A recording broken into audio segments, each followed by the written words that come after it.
decides that it would be a good idea to, make it a photo of the product sitting on a Walmart shelf with a clearance tag on it. Yeah, that's horrible. Yeah, and you see it all the time. I don't know why people do that. Yeah. Well, I do know why people do it. Okay, I found this out because I talked to somebody. Some YouTube guru guy, it might have been like Seth Neep or something. It's so funny because I've made videos about him, and he's deleted the videos I've made videos about, but I have recordings of the videos, and he's like denied that the video ever existed. But anyway, one of those guys, it might have been Seth, said that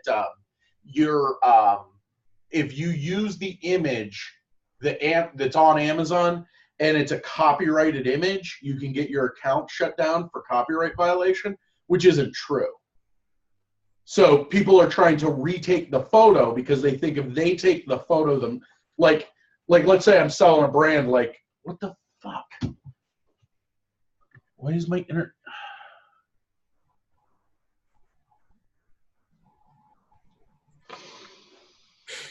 Yeah, it's in and out. It's good right now. Okay.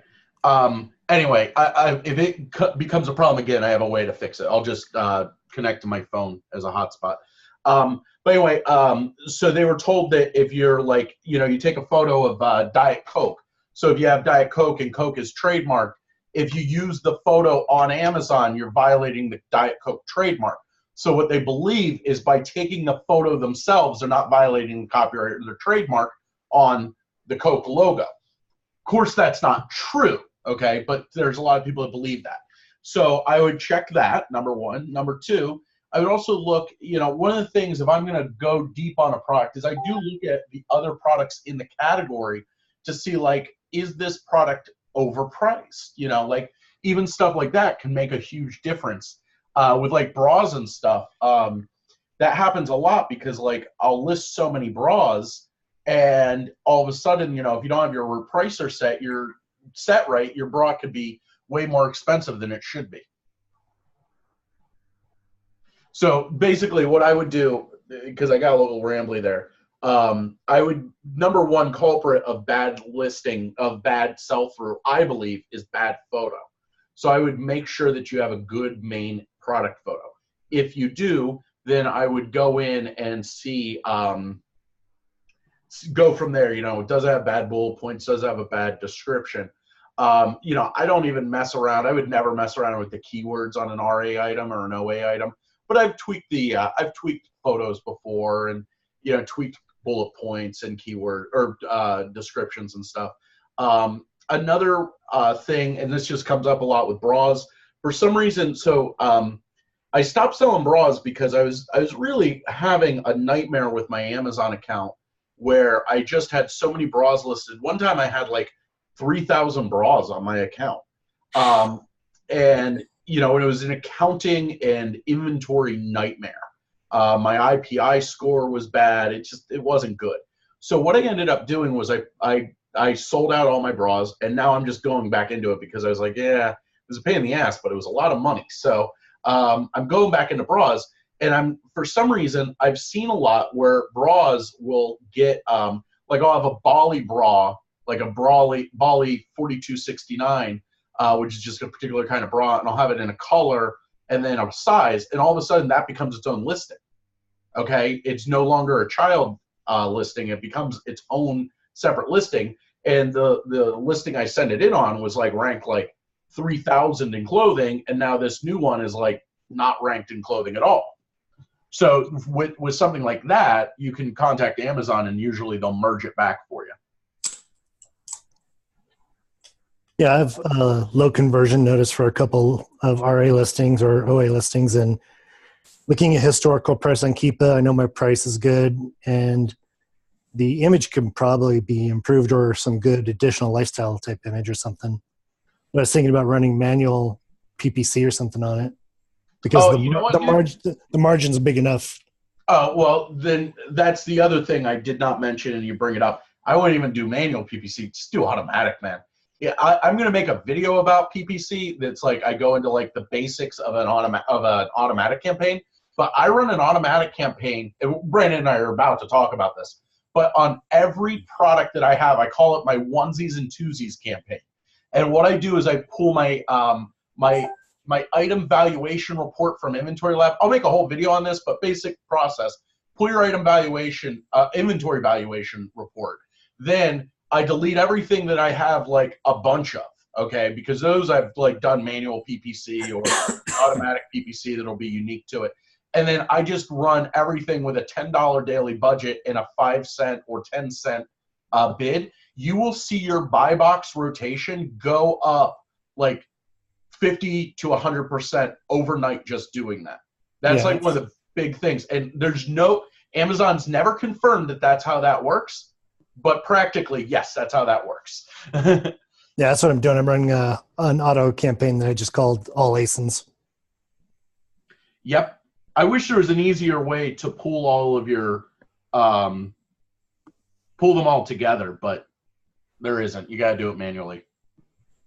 So that's what I'd like to see is how do you see the data of what all the keyword information is, and then what keywords are ranking, and then where it's going and putting as negative keywords. So you're not paying for. Yeah, that's what we're about to talk about. That's what we're about to talk about, Doug. So you came in at the right time. But what I will say is this. Now, Brendan and I will talk about this, but the quick and dirty way that I like to do it is I like when I go to launch a bundle, the thing that I do is I try to sell something similar to the bundle. So let's say I'm going to do the salsa bundle, okay? So I'll go in and I'll buy another salsa, like paste salsa, okay? So I'm selling that. That's basically an RA fine, even if it's just a break even. But what I'll do is I'll make an automatic campaign for that, send it in, and then I'm able to get the keyword report from the automatic campaign on the paste salsa, and then use that to make my manual campaign for the salsa bundle. Okay, they're similar enough that they'll, you know what I mean? The keywords will cross over for me. Oh, sweet. So that's just a quick and easy trick. And what that allows me to do is when I launch the bundle, the salsa bundle, I will have a little bit of a leg up than if I was going into it blind. Just, helps. Yeah, it's actually a big tip. Yeah, that's something Brandon had. I think Brandon told me to do that. I'm going to give you credit for it, Brandon. Also, guys, if my internet goes unstable, just let me know, and what I'll do is I'll actually dial in on my phone. The important thing is that I'm recording this. So I'm actually not important. Brandon's mostly driving this webinar. I'm just here to look good. So the important thing is that this is recording, and it's recording what Brandon says. So we'll be good if it does go down. Yeah. Okay, Brandon, where were we? Before we were rudely interrupted by my internet. We're going to start talking about PPC, pay-per-click advertising. I know a lot of people have questions on how to do that. There's a lot of information out there, a lot of conflicting views, and we're going to tell you what's worked for us and what we're currently doing, and what's working best. By the way, we got Jay. Jay, where are you located? He's the guy that's like furthest away from us. Are you in Japan right now, dude? I guess again. I think he's in Japan. Okay, I'm gonna mute him though. Okay. Yeah, okay. That's that very good point. It comes down to what is working for us now. Right. So okay, we'll start out. Why don't we start? Kind of what you were talking about, Chris, is a auto PPC campaign for for whenever you edit this video. This is where we'll be starting here. Why don't you explain what you do for your one-offs, onesies, and twosies, and okay, yeah. So start there. I will edit this with slides when I go to post this, because we have a few here, and I'm going to pull this up. So in case you don't know, you go into Seller Central, you go to Advertising, you go to Campaign Manager. Once you're in Campaign Manager, by the way, so far in lifetime, I wanted to see year to date. Last 30 days, just to give you an idea how much I spend on PPC. I have spent $208 on PPC with a sales of 2261 from that on this account, which is an average cost of sale of 9.2%. That's pretty decent.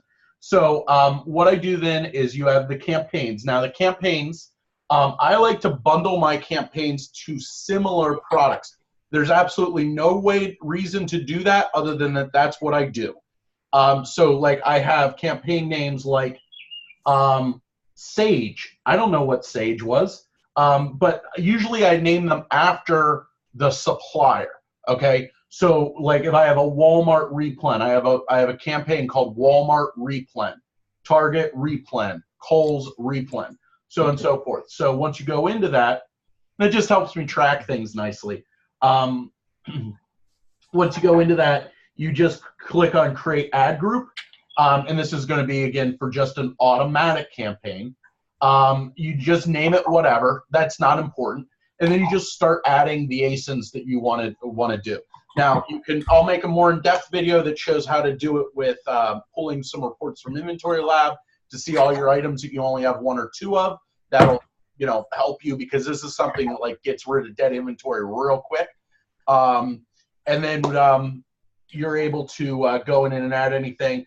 And then what I do is I typically do 5 or 10 cents, and then the daily budget, $5 or $10. That's it. Simple. And I'll lump together, dozens of items into one. If I do like a bunch of RA and I have like a bunch of, just onesies and twosies that I got clearance at Target or Walmart or whatever, I'll just throw them all together. It's not a big deal. The only caveat to that is if I plan on using it to make a bundle, because like looking at like the keywords, it'll tell you what keywords are converting and not converting. Okay, if you plan on doing bundles with an RA item, I would recommend to put them its own category or in its own campaign, in its own ad group, so that you can see those cleanly. Okay, that's the only exception. Okay, so that's for your like one-offs, onesies and twosies. Now we're going to get into pay-per-click on your bundles that you're going to hopefully be selling a lot of, and your replenishables. So there's two different ways to go about this. One is kind of starting from scratch and longer, and the other is really just a way to speed this process and this process of finding data and getting yourself a complete campaign, just getting it a little bit faster. So if you're launching this, your bundle, and you have no tools, you're not paying for anything, and you don't know what to target, like you have no idea what keywords you want to go after, you're going to run an aggressive automatic campaign first. Okay, so you're going to set your bid kind of high. This is like a loss leader. You're paying for information at this point. Okay, so you're going to set it pretty high. You're going to set your average bid to, I don't like round numbers because everybody does round numbers. So if I would do $1, if I'd want to do $1, I'm going to do like $1.12 or something, just to beat out all the people that automatically just set it to $1.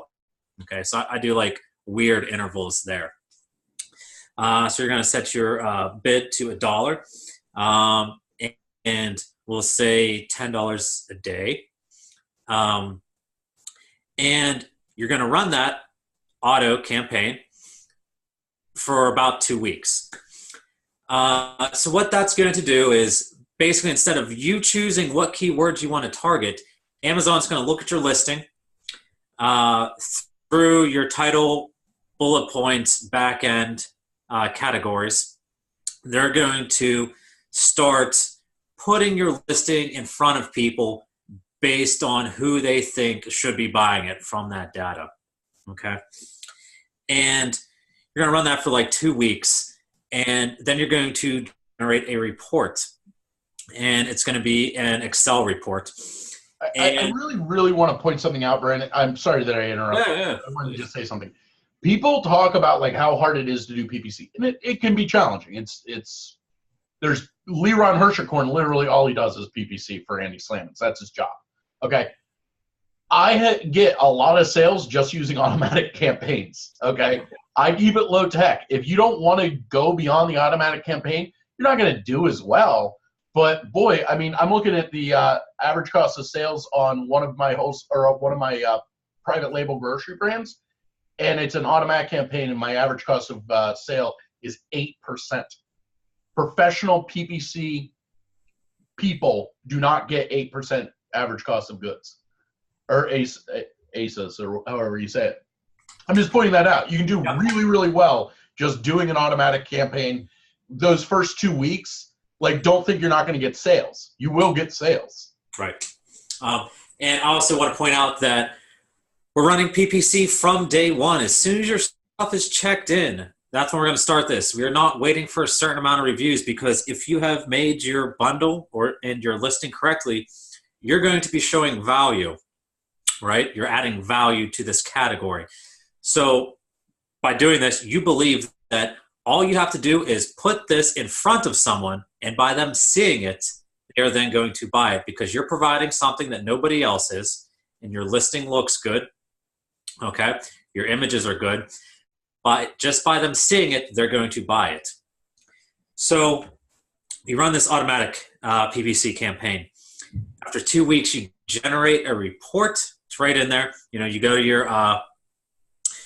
campaign. You click on the auto campaign that you made. You click generate report. And what that's going to do is give you a Excel file. And it's going to give you all the search terms that people actually typed in, okay, to find your product and buy it, or that you got charged for, okay?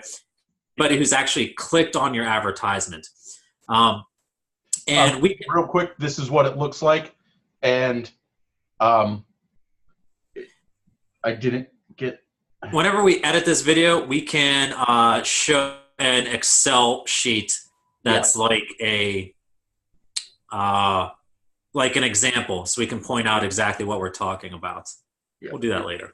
Yeah, it's over here. So okay, yes, sorry. So now you have the Excel sheet, and it's going to say anything that someone clicked on it, whether it got a sale or not. It's going to have it all there. It's going to be a really long list.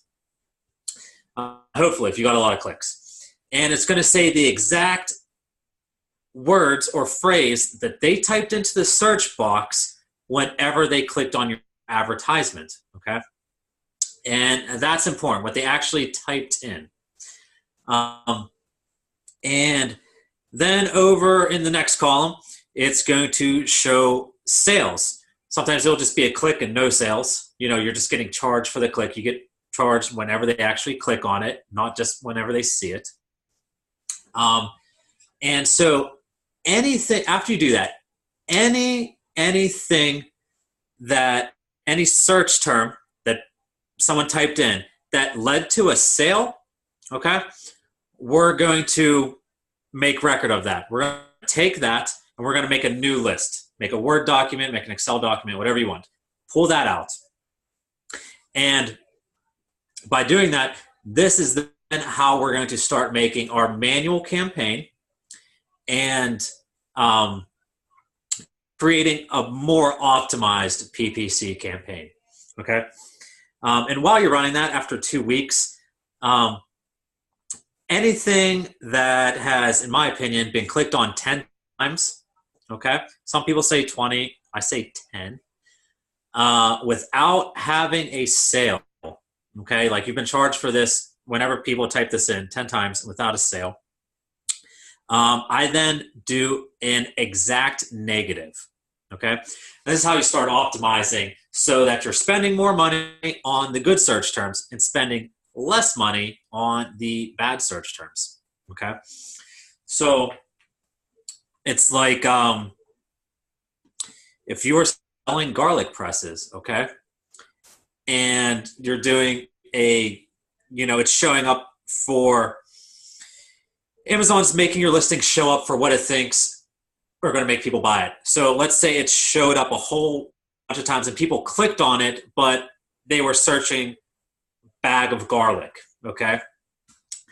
That's something that's associated with a garlic press, but they weren't looking for a garlic press, but maybe they were just clicking on it because they thought it was interesting. They do that 10 times, then you're going to go into that campaign, you're going to make an exact negative of that, whatever they typed in. So if it's bag of garlic, you're going to do exact negative. Never do broad negative, never do phrase negative. Only negatives you put in are exact negatives. You negative exact bag of garlic, and then you will never again get charged or shown for when someone types in bag of garlic. That exact phrase. You could, however, get shown up for large bag of garlic or any bag of garlic and press. Okay, you can still get shown up for that, but you're never going to get shown up again for and never get charged again. More importantly, for the exact phrase that they type in, bag of garlic. Okay, so now we're not wasting any more money on phrases that are making people look but not buy. And we're going to use that saved money to put into things that people are buying. Okay, so by doing the negatives, you can just do that. Like I said, like what Chris was saying, you can just do the negative exacts for that and make an optimized automatic campaign. That's not wasting a bunch of money. Or then, which I advise, you then go into your manual campaign. Okay, so anything that has gotten one sale, anything that someone has typed in that got one sale, you're then pulling that out and you're going to start your manual campaign. And this is where you're going to up your bid, okay? And you're really going to narrow down and hone in on these phrases and these exact words and these exact keyword searches. Or these are the things that people are typing into the search bar. You're going to home in because you know that whenever someone types that in, they're buying your product. You're going to start spending more on what works and spending less on what doesn't work. So by running that automatic campaign, then you take out anything that's gotten one sale and make a list. This process is using your automatic campaign as like a data mining tool to then make into a better campaign, which is going to be your manual. Okay. That's the first way to do that. There's another way, and you're going to end up with the same words, but you're going to do it faster. Okay. And because whenever you're running this automatic campaign with a high bid, you're being charged a lot of money. You're paying for data. You don't know what to target. You don't know what keywords to target. So you're paying extra to get this data. How to fast track that a little bit is a couple ways. One, using Google AdWords, like Chris was saying. Okay, using Google AdWords and finding what people are targeting. And the exact searches they're putting in to find this product, or more effectively, you're going to use programs, and these are paid for. You're going to have to buy these; they're not cheap. Like I said, I like Scope. It's $500 a year, but if you use it a lot, you're making that money back because you don't have to run that expensive, high average bid automatic campaign to get all these words. So for me, what I would do, I always run an automatic campaign, but I run it at a very low minimum bid, say like 10, 20 cents. I'm looking for long tail phrases and keywords very, very cheaply to get sales. But to start my manual campaign, I'm going to get on Scope. I'm going to click on my competitor, like the number one that's doing the best in that category for what you think it's being bought with. And I'm going to click on them, and Scope is going to populate a list of all the words they're indexed for, and that Amazon is showing them. And that's going to pretty much get rid of that first 2, sometimes 3, 4 weeks of mining data in your automatic campaign. So let's do it for garlic press. I'm going to pick the best garlic press. I'm going to click on it. It's going to populate all the keywords that it's indexing for. It's going to be a big list. It's going to be like garlic press, steel garlic press, garlic presser,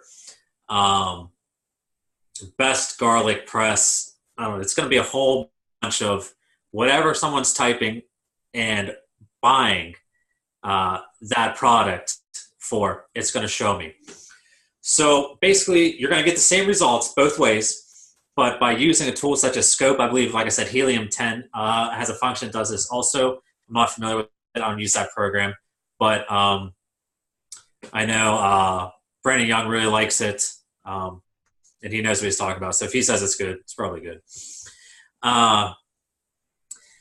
And that's how you're going to fast track and get around those 2, 3, or 4 weeks of data mining, which really $500 a year sounds like a lot for a program, but if you're doing this for multiple bundles and multiple products that you're listing, and you can skip that expensive automatic campaign, it can pay for itself, in my opinion. So either way, you now have these list of search terms that people are buying your product or your competitor's product that's very similar. And now we're going to start our manual campaign. And also, that's part of the reason why, like with bundling, a lot of times I do bundles that are very similar to bundles I already do, because you can reuse the campaign information. Mm-hmm. Random, what was the name of that paid tool? Scope. Scope. Scope. By, what's that? Seller Labs, I think. Was it? I think it's Seller Labs. Seller Labs? Inventory? Yeah. Seller Labs? Yeah. Called Scope, like SCOPE, like the mouthwash.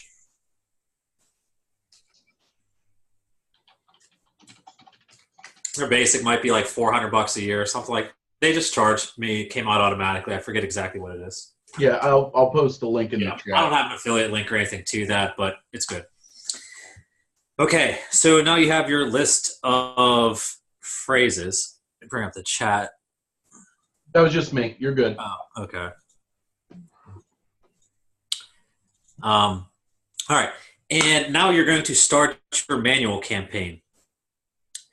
There's 2 different ways you can start this. Think about it like a pyramid, like a tier, okay? On the bottom, you're going to either start with broad, and then you're going to start with broad. And then you're going to have your phrase campaign, and then you're going to have your exact campaign.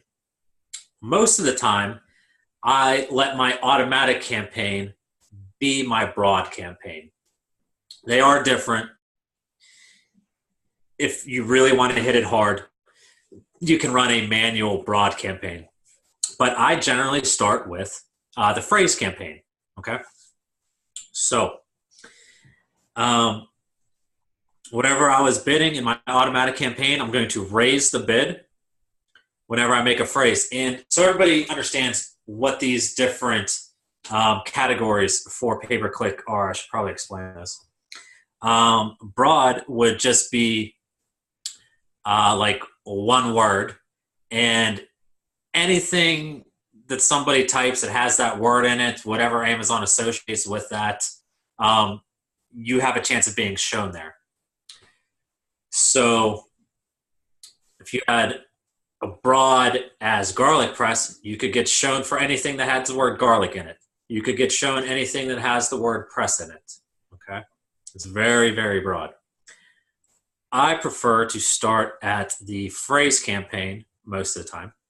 So what phrase is if you have 2 words, say garlic press, okay, you're going to get shown for anything that somebody types in that has garlic and then press immediately after it. So you would get shown for steel garlic press. You would get shown for garlic press handle, garlic press presser. Anything that someone types in that has those 2 words in that exact order next to each other, you're going to get shown for.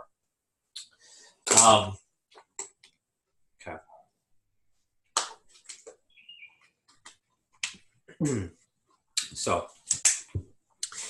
whatever you're bidding, you raise that bid. And then you let that phrase campaign run. Okay. Give it 2 weeks. And then you're going to generate a report. And again, that's just going right into your campaign manager, clicking on your manual campaign that you've created, and then clicking generate report. And it's going to be an Excel file very similar to the one that you've done of your automatic campaign. Also, what's nice about manual campaigns is it has a view in Seller Central in the campaign manager where you can actually click on it, and pretty much in real time, really it's a day behind. It's about a day behind. You can see how much you're spending on each of the keywords you've put in. Okay, so you can have like a quick view of it to see what you're spending money on and what sales you're getting through that. So I would do a phrase campaign. In that phrase campaign, I'd put garlic press.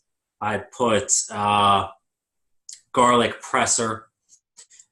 Whatever 2 or 3 words in that exact order. Anything that you've generated from your automatic campaign that's sold, that's 2 words next to each other or more. And anything that Scope has pulled up for indexing. And give that about 2 weeks or so. And it's not like you just run this, like I say, generate a report after 2 weeks, like in the automatic campaign, and then you're done. I do this every 2 weeks. Okay, it's like an ongoing thing. The more you do it, the more optimized you're going to get. So you give the manual phrase 2 weeks, and you see what sales you've gotten. So for your phrase, let's say you've gotten a sale for steel garlic press. Okay. So what you do is you're going to make your exact campaign. And your exact campaign is going to be an even higher bid than your phrase manual campaign. It's going to be a higher bid because you know that it survived the automatic. It survived sales on the phrase. You've gone to this exact. This is something that people are clicking on that has a high percent of them buying it, buying your product if they see it typing in these exact words. So, let's just say your auto campaign was at 50 cents.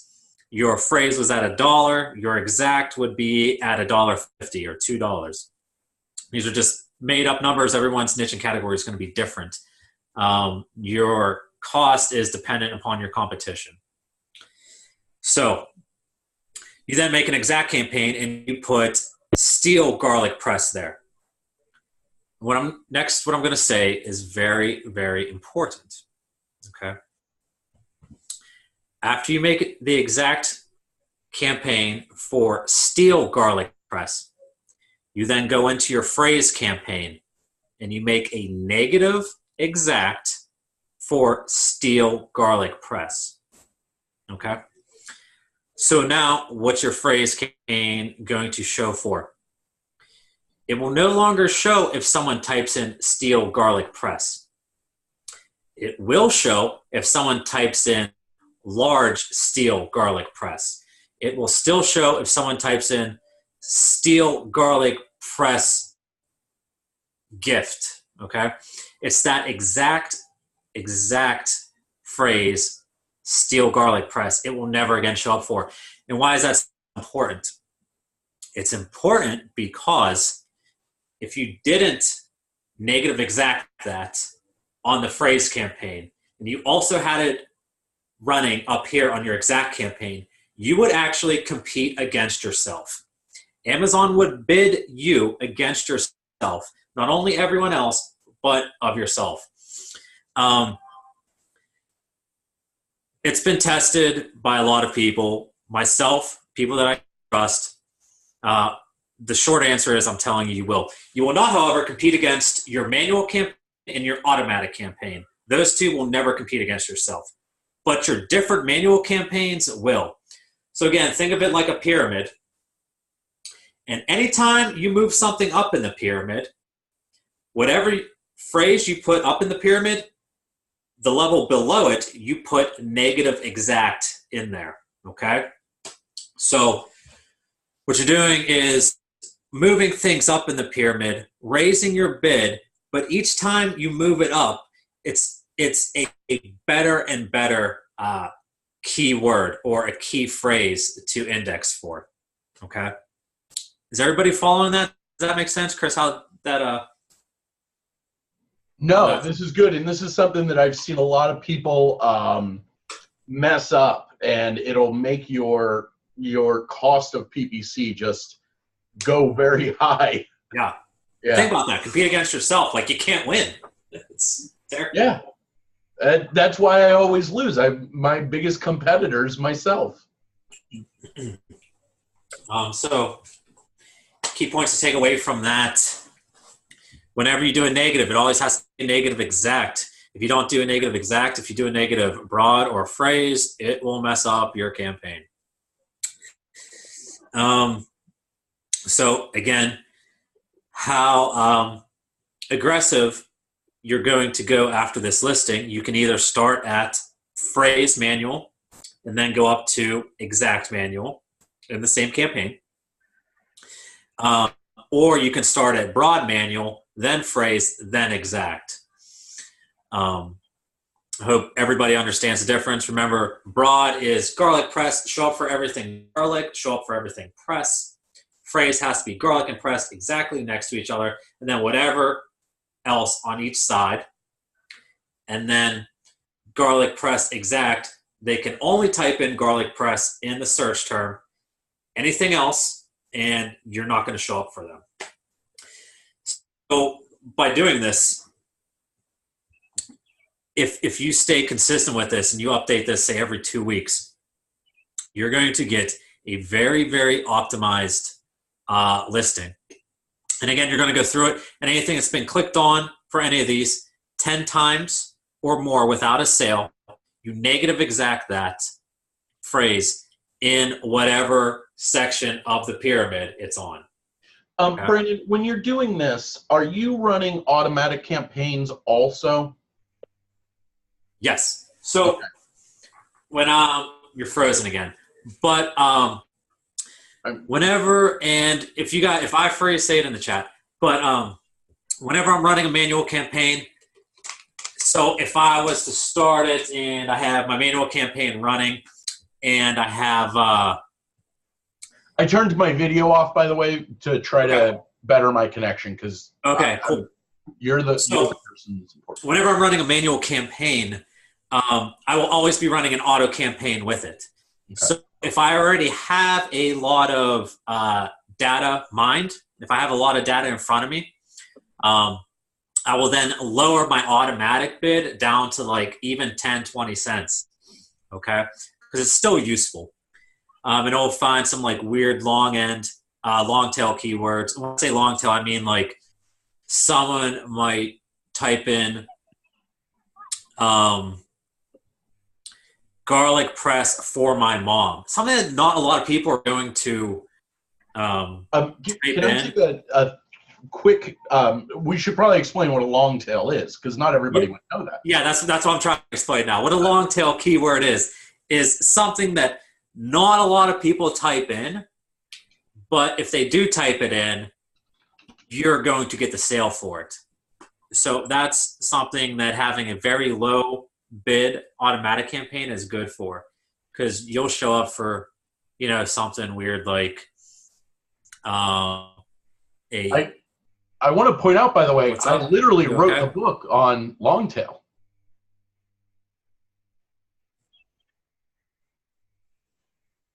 You there? I heard.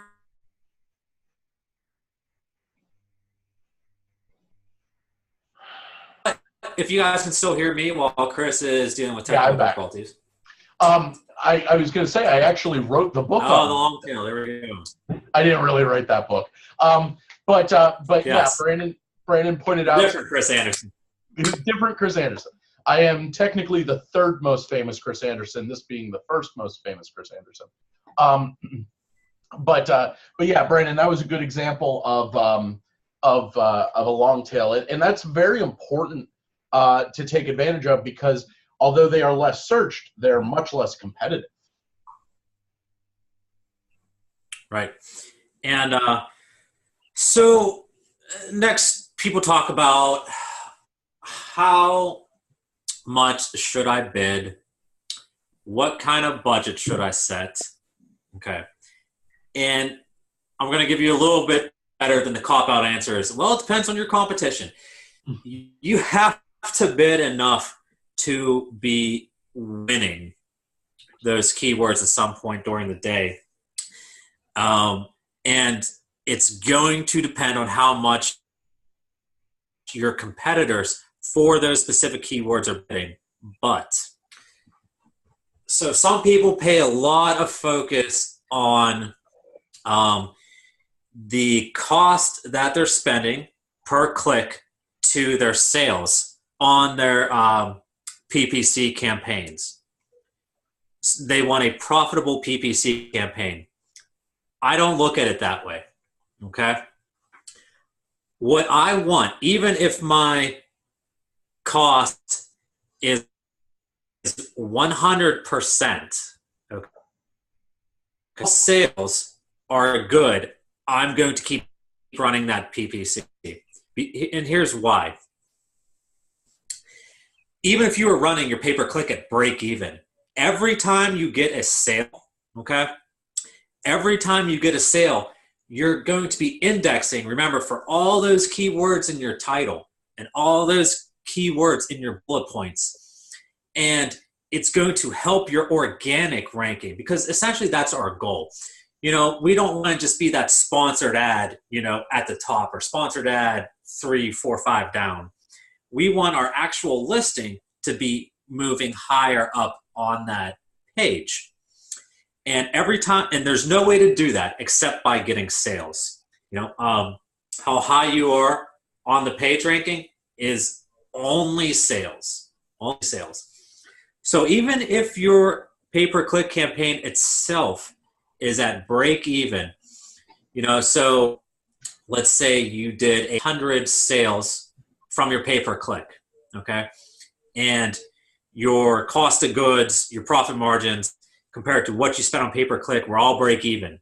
If you sold 200 total, that's still good. And again, because all those sales you got from paying money for you themselves, they were at your organic sales are going to increase. That's very, very important. Because ideally, and I have a product like this, for most things you search for that product, I'm the number one seller for that.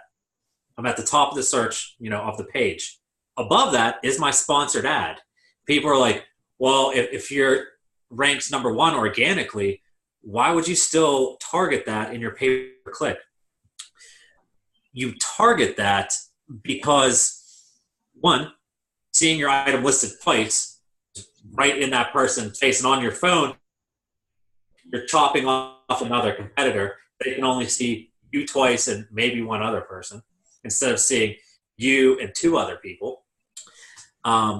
Second, if you don't have that sponsored ad there, even if you think it's costing you money, it's increasing your overall sales, and it's keeping you organically at number one. Because if you didn't have that and you weren't also getting sales on that, those few that you would not have gone if they could see the other competitor on their phone browser, we'll say, then that's how you can slowly start slipping down. And most people buy who's number one. So once you slip to number two, it's a slippery slope. If you slip down to number two, you're probably going to go to number three, and you're going to gradually go down. So if you're not going up, you're probably going down. Okay. Chris, are you still there? And yeah. Okay. I don't know. Yeah, I'm just been listening to you. I've actually, like I said, I don't do a lot of PPC. This was probably the thing that I'm weakest at in this course. So that's why it was so good to have Brandon on this. And Brandon's done my PPC for me when I've wanted to do manual campaigns. Real quick, does anybody have any questions on anything I've said? I know I tend to talk a little bit fast sometimes whenever I'm talking about, pay-per-click, and there's a lot to cover, and it's a lot thrown at you all at once. So, it's going to take some trial and error. You might have to watch this section a few times. Again, if you guys ever have any questions about it, you guys all paid to be here, please feel free to message me. We're very approachable. We're not to the level of guru status that I'm getting 6,000 messages a day and I don't have time for anybody. Well, I want everybody who took this course to be successful. So anything I can do, because it's important to me, because there's so many people selling so many courses that are more expensive than what we have. And you've all seen the advertisements. And before we started this course, my wife looked me in the eye and said, make sure these people get what they're paying for. Yeah. That's very important to me, my personal reputation and my business reputation. And remember that time we went and got pitched a $35,000 Amazon course? Oh, yeah, I do. And not just that, but because since doing this Amazon, business, my life and my family's life has changed so drastically. I went from working every single weekend, every holiday, Christmas Eve, Christmas Day, for about 10 years, to not setting an alarm and being home every day. And you made good money doing that. I mean, you were a manager in a casino. Yeah, I managed high limit table games and cheat consultant. I did well. So. I think that we're gonna do a little bit more here and then wrap this up. But and I'm sorry that my audio and video has been bad. I don't know what's going on. My internet's down. Actually, that's exactly what the problem is. My internet's just being awful right now. But that fundamentally what you're talking about is why I named the consulting company Superhero Sellers, because you can be a superhero for your family. And I've talked about this before. Your daughter's so spoiled with your time that if you go away for an evening, your daughter freaks out. Whereas most people don't see their kid, you spend almost every day with your daughter, and that's, very respectable. And that, you're a superhero to your daughter in that way. So Brandon, we have covered everything I wanted to cover except for one thing, which will actually be real quick, which is, so we've talked about getting our first couple sales. How do we get our first couple reviews? Okay. Cool. Good question. And by the way, while Brandon's talking, we are going to do another webinar. We're kind of trying to wrap things up with the course. We're going to do another webinar that's just going to be a wrapping everything up webinar. But if anybody has any questions, feel free to type them or ask them, because we're all here. And I'm going to answer this question quickly, but I'm also going to make another video either with Chris or myself about Facebook and social media marketing. Yep. Because that's one way how to get your first reviews to jumpstart the product. But that's a little bit more in depth and deserves its own time. So real quickly, early review program. Okay. The early reviewer program is done by Amazon itself. And they incentivize people to basically leave a review, whether it be good or bad, and they just want to get you your first 5 reviews. So that's $60, which might seem like a lot, but even if you were like black hatting this and giving your products away for free in terms of reviews, you would spend that anyway for your first 5 reviews. So that's a good legit way to do it. Now I'll get you up to your first 5 reviews. Past that,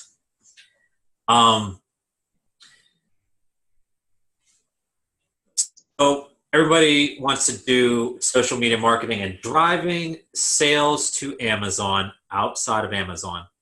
But firstly, 99% of your sales, no matter how good you do social media marketing, I don't care, are going to come from the Amazon platform itself. So realize that and focus the vast majority of your time and money on Amazon pay-per-click, okay? Because people are on Amazon, they're on Amazon ready to buy. Their cart is on file. They are there to buy something, not to look at something. I see people trying to do like Facebook ads for their products, which is a great idea if you do it right. But if you don't do it right, it'll mess up your product because Amazon counts how many impressions a product has versus how many people buy it. So if you have, hundreds of people, like let's say I post my private label product on my Facebook and I'm like, hey, my friends, look at my product. Tell me what you think. And 1,000 people go and view it or 100 people go and view it. Nobody buys it. Yep. That's bad. So what that's going to drop, you can literally ruin a listing by posting your listing on, say, Facebook or wherever. And if people click on that and don't buy it, what that does, it lowers your conversion rate, okay? And your conversion rate is very important because Amazon works that into a lot of things.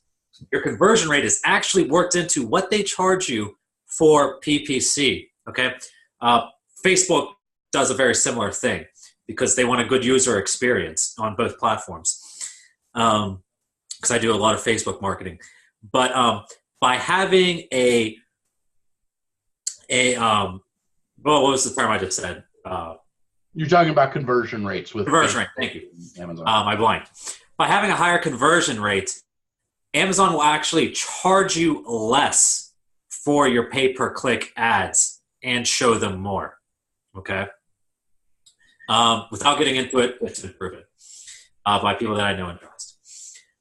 So and it makes sense when you think about it.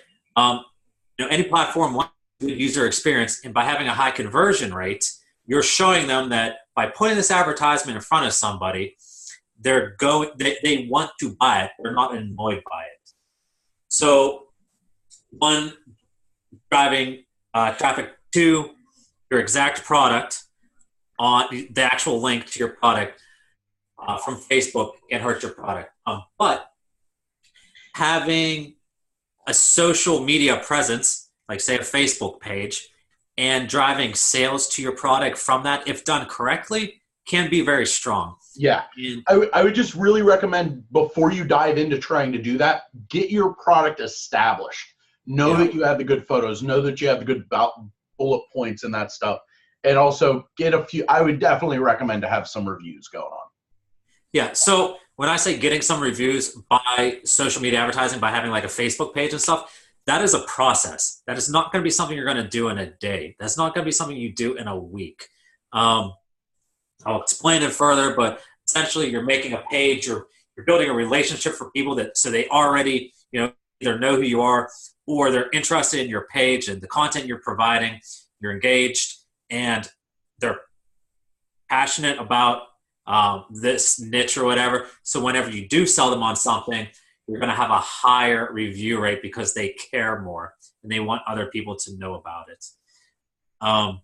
But at first, don't worry about that. It's much harder to do off Amazon marketing to Amazon to get reviews. It's much harder than what people think, and it takes more time.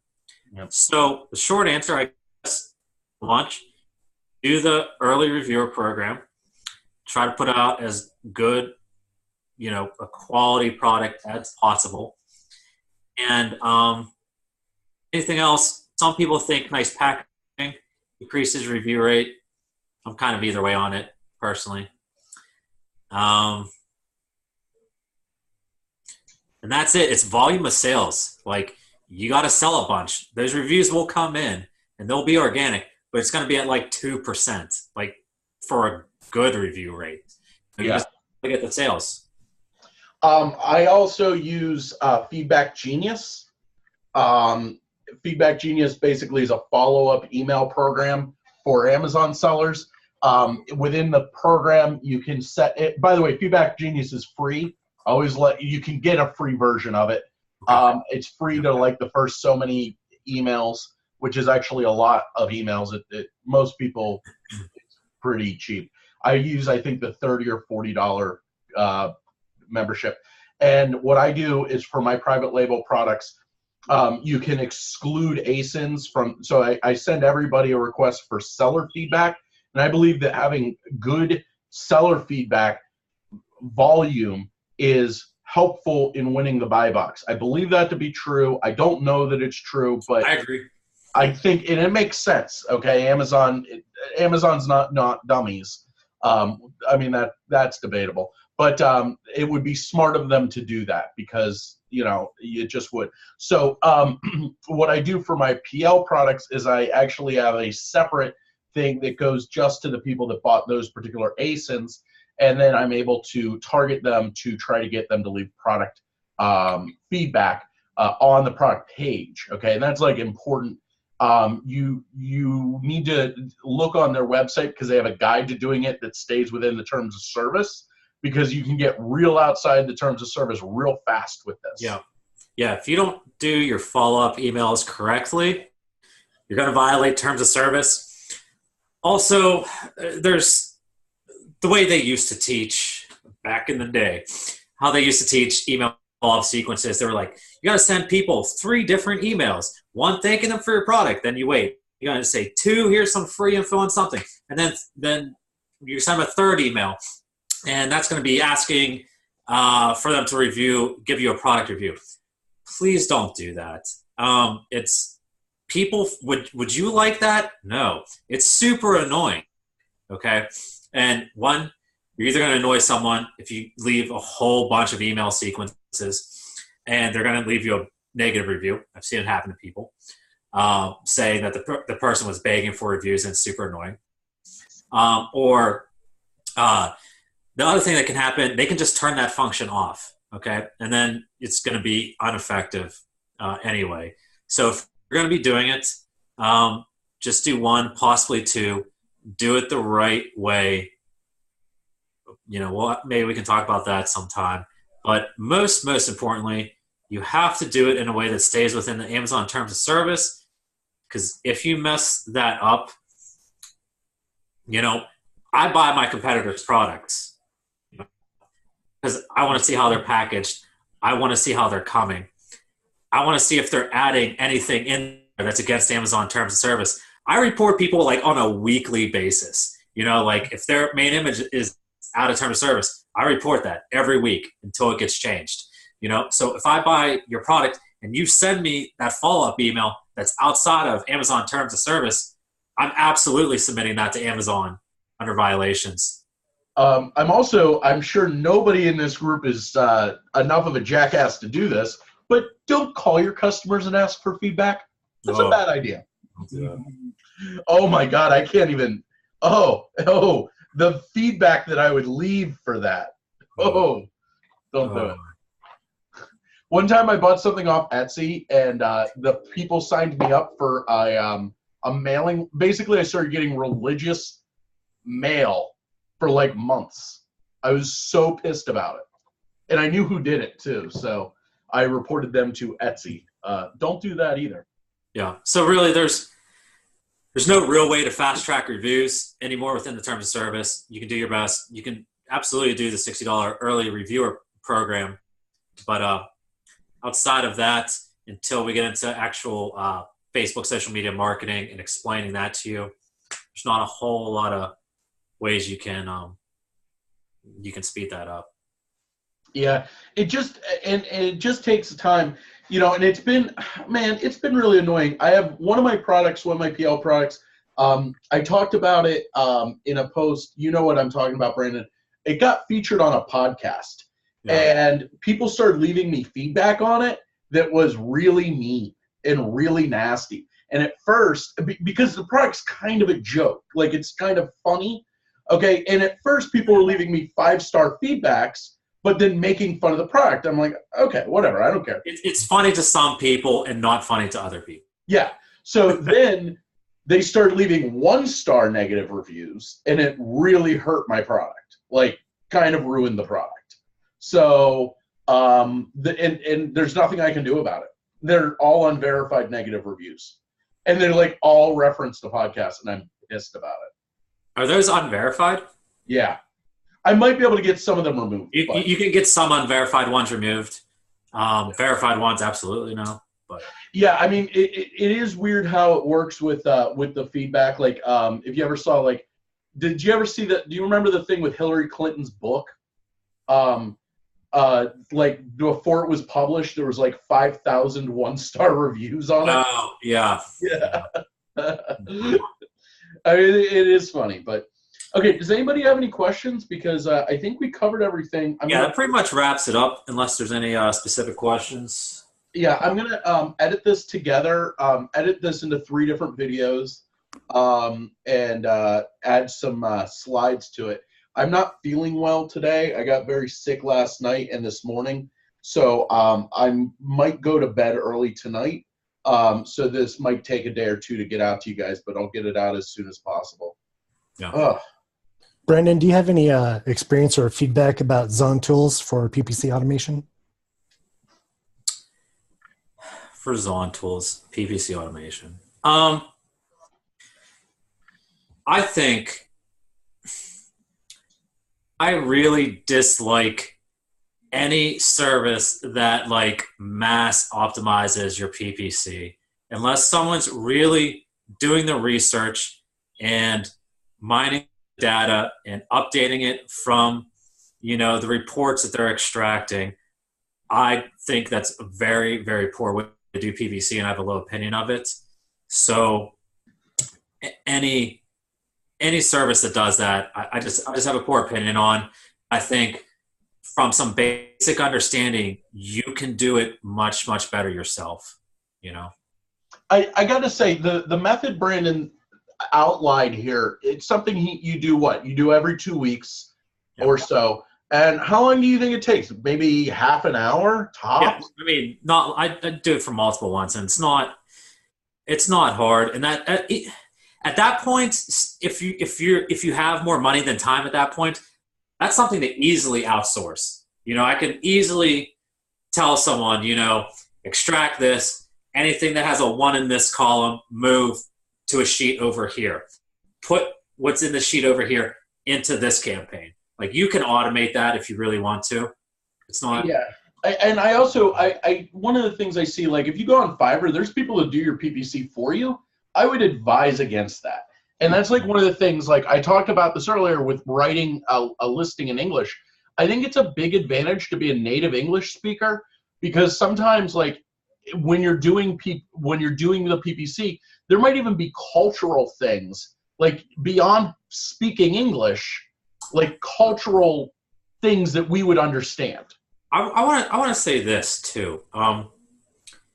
So kind of that pyramid setup I gave you for running PPC, there's not a lot of people talking about that. But really, that method is what the people that are doing very well in this game are doing. So the reason I say that is we're not competing against each other as sellers, but kind of we are. Mainly, don't just post that. don't explain that and post it in a group of 40,000 people. Is my opinion on that. You know what I mean? Yeah, and that's the thing. I mean, this is the method that the Brandon Youngs and the Andy Slammans and the Shawn Michaels are doing. The people of that caliber, this is what we're doing. So, keep that in mind and keep it under your hat. And also, I mean, I think the important thing is Brandon has tweaked his system over the years of doing this. And, this is something, the only constant with Amazon is change. So it's something that you may find something that works a little bit better for you, tweak it a little bit, you recommend doing it every 2 weeks. Maybe it works better for you to do it every 1 week or whatever, just experiment a little bit. It's not necessarily set in stone. That's one of the things I always want to tell people, like, yeah, this is how we do it, but there are slight variations to this that might be helpful to you. A lot of people like to have an optimized PPC campaign that the campaign itself makes money. I choose to do it over total sales. And there's people that I respect and I'm friends with, and we disagree on that point. So there's different ways to take it. So see what's working for you. So does anybody else have any questions? Yeah, just don't hire people off Fiverr to do it. I'll tell you, I believe, okay, should I say the thing about sourcing agents? Okay, this isn't restricted in knowledge. If you look on, if you see a post, let's say in Rockstars, and somebody's like, I'm looking for a sourcing agent in China, or I'm looking for a freight forwarder. A lot of the people that say, oh yeah, I'm a freight forwarder, are not freight forwarders. They are competitors. And what they're trying to do is see what the product is. So I would imagine people on Fiverr looking to do PPC, sure, I'm sure that there's some that are legit and want to do PPC for you. I'm also sure that there's a lot on there that just want to look at your back end, the back end of your PPC, because I mean, that's valuable. Like, that's valuable information, because, if you look at my back end of, or my PPC campaign, there's going to be keywords in there that I've paid money to get. I'm not just paying PPC to get sales, I'm paying PPC to get information. And that information might be even more valuable than the sales. Yeah. That makes me, that always makes me paranoid about, even with like Restock Pro, even repricers, because they have little tabs for you to put your source, your price. It feels like everyone is mining everyone's data. Well, yeah, I mean, people had a problem with, I think, I forget what the company is, but Vendrive. Okay, so Vendrive is a CRM for vendors, and then Aura, okay? And people were like kind of upset about it because Shawn Michael is involved with both of those companies. Now, I know, I like Shawn Michael. Whether you like him or not, I don't think he's a crooked, I don't think he's that much, like I was about to say, that much of a terrible person. That makes it sound like he is a terrible person. He wouldn't do something like that. And of course, I think most of the people who were paranoid about it probably didn't have anything he would want anyway. So, but yeah, so just watch out with that. That's always been like a thing. Like I'm doing prep right now, and I've thought about talking to Brandon about doing like PPC for other people, because it is a marketable service. However, I think that a lot of people would have an issue with him and I both being sellers. So, and that's legit. Like, I'm not, it's legit. So, so did anybody else have any questions?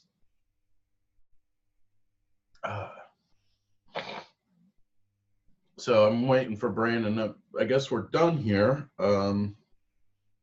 I will get this all edited in the next little bit and go from there. Oh, man. Okay, Brandon, do you have any closing comments? Closing comments. Spay and neuter your children. Yeah. Basically, the system we've put out here, for doing bundles with a unique product added to it that adds value. Because of the nature of that system and the low cost of it, and being able to do it with such a low minimum order quantity, I just really want to encourage people to just try it out. Like whenever you're doing a traditional PL product, I mean, you got to do a lot of research. You got to be really convinced this product's going to do good, because I'm going to spend $5,000 at least on my first order. You could spend $100, on your first, and order 10, 20 units, whatever the case is. Yeah.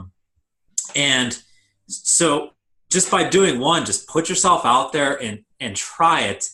And worst case scenario, you're going to lose a very small amount of money. And in doing it, you're going to learn a lot. You're going to learn a lot more by actually doing it than just, you don't want to get in that rut of just absorbing information. You still want to be taking action, and you're going to learn a lot. So try it out. First bundle doesn't succeed, you spend a whole lot less than a traditional PL. Do another one. You're going to get one that works. Yeah. Listen, I have a bundle that's made me about $5,000 in profit this year. I mean, there you go. That's a house payment. Yeah. It's a car. It's a nice car. Yeah. We've all driven $5,000 cars. I mean, it's a year of car payments, we'll say. A year of car payments. Okay. Yes. Year of car payments. Yeah. So. But, okay. Yeah, thanks for hanging out. Yeah. Hope that was useful. Yeah. Thanks for joining us, Brandon. And we're gonna schedule for next week sometime. Do kind of I'm gonna go through. There's a couple videos that I had made and maybe didn't get posted, or that I need to make or tweak or something like that. And I'm going to make sure I get everything done this week for you guys. I also have some vendor lists I've been making. The vendor lists have taken a little while because I'm actually calling each vendor to make sure. I don't want to give you guys a vendor list with dead vendors on it. That would be frustrating. So I've been going through and getting that going, and I will be getting that stuff out to you guys so we can get everything wrapped up. And some people from the group have messaged me.